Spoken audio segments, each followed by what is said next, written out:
नमस्कार दोस्तों, कैसे हैं आप लोग। हमारे यूट्यूब चैनल हर यूट्यूब शो में को आपका भारत स्वागत है। बंद दोस्तों का आज इस आह्वान वीडियो किया में हम गया बात था, करेंगे। जिससे जो है तो पूरे भारत में जो तो बंद था। और इसके बाद जो है तो आगे देखते हैं वीडियो को, फिर उसके बाद बात करते हैं। के बाद उनसे भी बैठ के बात करेंगे। अब हमें किसी बंदर की जरूरत नहीं कि वो रोटियों को बंटवारे में इंसाफ करे। हम सरकार की नीयत को जानते हैं, समझते हैं। हमें सरकार की नीयत, इन सरकारों को, मानववादी सरकारों को दिन में तारे दिखा देंगे, ना भाईचारा टूटने देंगे, ना अपने अधिकार जानते हैं। मैंने सड़कों की लड़ाई नहीं छोड़ी है। मैं भले ही मेंबर ऑफ पार्लियामेंट हूं, मगर मैं अपने समाज के लिए सड़कों पे हूं, सड़कों पे था, सड़कों पे रहूंगा। लेकिन ये हमला अपने अधिकारों पे, समाज के अधिकारों बर्दाश्त नहीं किया। तो दोस्तों बात यूँ थी कि सुप्रीम कोर्ट के द्वारा एससी और एसटी में जो है तो ओबीसी की तरह क्रीमी लेयर और नॉन क्रीमी लेयर का जो है तो कोटा तैयार किया गया था, जिसमें राज्य सरकार को आदेश दिया गया था कि जो है तो अपने अनुसार कोटा तय कर सकती है। क्रीमी लेयर में जो है तो उनको आरक्षण नहीं मिलता है और नॉन क्रीमी लेयर वालों को आरक्षण मिलता है। तो इसी के उपलक्ष्य में ही जो है तो 21 तारीख को भारत बंद किया बसपा की और झंडा बसपा का, और कैसे समाज के लिए लड़ रहे हैं नौजवान, आपने देखा। ये हमारी लड़ाई अधिकारों की है, पार्टियों की लड़ाई नहीं है। और बहन जी हमारी हमेशा सम्मानित है हमारे लिए बहन जी। वर्गीकरण को लेकर जो टिप्पणी आई है सुप्रीम कोर्ट की, उसको लेकर दिल्ली के जंतर मंतर पे आंदोलन है। और चंद्रशेखर यहाँ पे वर्तमान सांसद नगीना से और आजाद समाज पार्टी के अध्यक्ष, जो टिप्पणी है सुप्रीम कोर्ट की, वो सचमुच में पीछे छूटे हुए लोगों को अधिकार दिलाने की कोशिश है या फिर साजिश है? आप क्या सोचते हैं? तो साजिश मानता हूं। अगर अधिकार दिलाने की बात हो तो मैं आपको याद दिलाना चाहता हूं, 1.5 साल पहले हमने तमाम राष्ट्रपति को भी ज्ञापन दिया था, पूरे देश में धरना करके प्राइम मिनिस्टर को भी ज्ञापन दिया था, मुख्यमंत्री को दिया था कि जो जातियां हाशिए पे है, आपके फॉर्मूलों की वजह से, आपके सिस्टम की वजह से, क्यों आपने आरक्षण अभी तक पूरा नहीं किया। भाई 15% आरक्षण शेड्यूल कास्ट को है, 4 या 5% मिला है।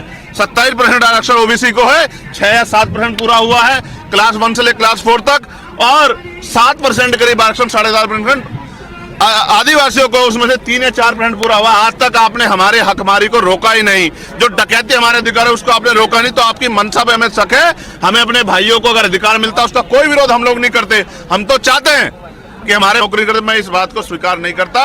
हमारा समाज है, हमें उसका हाथ पकड़ के ऊपर उठाना है, हमें उनकी हिस्सेदारी का ध्यान रखना है। लेकिन हम अपने लोगों में बंटवारा को भी सुनिश्चित करना, संकल्पित करना हमारी जिम्मेदारी है।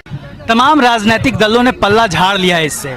एक बहुजन समाज पार्टी के अध्यक्ष मायावती जी ने स्टेटमेंट दिया है कि वो साथ हैं, एक आप सड़क पे उतरे हैं। देखो, ये पार्टियों का सवाल नहीं है। कुछ लड़ाइयाँ ऐसी होती हैं जो समाज हित में लड़ पड़ती, साथ खड़ा होना पड़ता है। जब हम लंबे समय से सुप्रीम कोर्ट को देखते हैं, जब हम लंबे समय से भारतीय जनता पार्टी को देखते हैं, जब हम लंबे समय से उनकी सरकारें देखते हैं, जब हम लंबे समय से इस देश में वंचित वर्गों के अधिकारों को देखते हैं, जब हम अपने लुटते हुए अधिकारों को देखते हैं, तो हमें समझ आता है।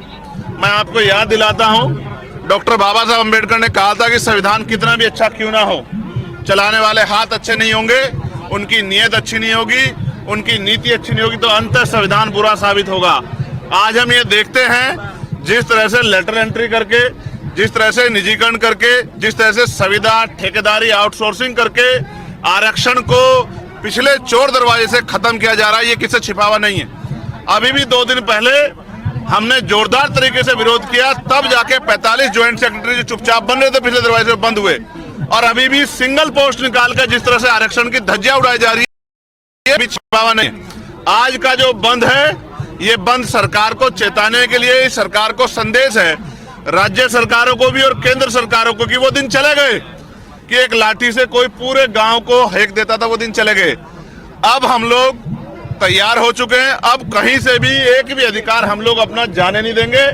आरक्षण पे चोरी, आरक्षण की नहीं चलेगी।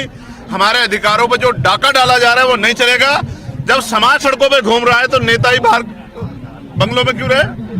नेता को भी सड़कों पर रहना चाहिए। देखा कि कैसे चंद्रशेखर आज़ाद और उनकी पार्टी और जितने भी दलित समुदाय के जो है तो पार्टी थी, जैसे यहाँ पर चंद्रशेखर आज़ाद की पार्टी, चंद्रशेखर आज़ाद की आज़ाद समाज पार्टी, आज़ाद समाज पार्टी और बहुजन समाज पार्टी और अदर पार्टियों ने मिलकर जो है तो आंदोलन किया था 21 तारीख को। और आगे चलते हैं, देखते हैं कि बिहार के पटना में जो तो एक एसडीएम को ही जो तो लाठी पुलिसकर्मी ने जो तो चला दिए थे। तो आगे देखते हैं वीडियो, फिर उसके बाद बात करते हैं। बिहार के पटना में प्रदर्शनकारियों को शांत कराने पहुंचे एसडीएम पर ही कुछ पुलिस के सिपाहियों ने लाठियां बरसा दी। इस वीडियो को देखकर आप समझ जाएंगे कि असल में हुआ क्या। इस वीडियो में प्रदर्शन को रोकने के लिए खुद एसडीएम पहुंचे। डाक बंगला चौराहे पर डीजे और ठेले के साथ पहुंचे प्रदर्शनकारियों के हुजूम को रोकने के लिए पुलिस जवानों ने लाठियां भांजनी शुरू की। इस दौरान एक एसडीएम साहब ठेले पर जनरेटर बंद करा रहे थे। उससे पहले ही कुछ पुलिसकर्मी पीछे से लाठियां भांजते हुए आए और एसडीएम पर ही उसके बाद तुरंत पीछे से पुलिस के कुछ आला अधिकारी आए और फिर उन्होंने उन पुलिस वालों को धक्का मुक्की करते हुए रोका।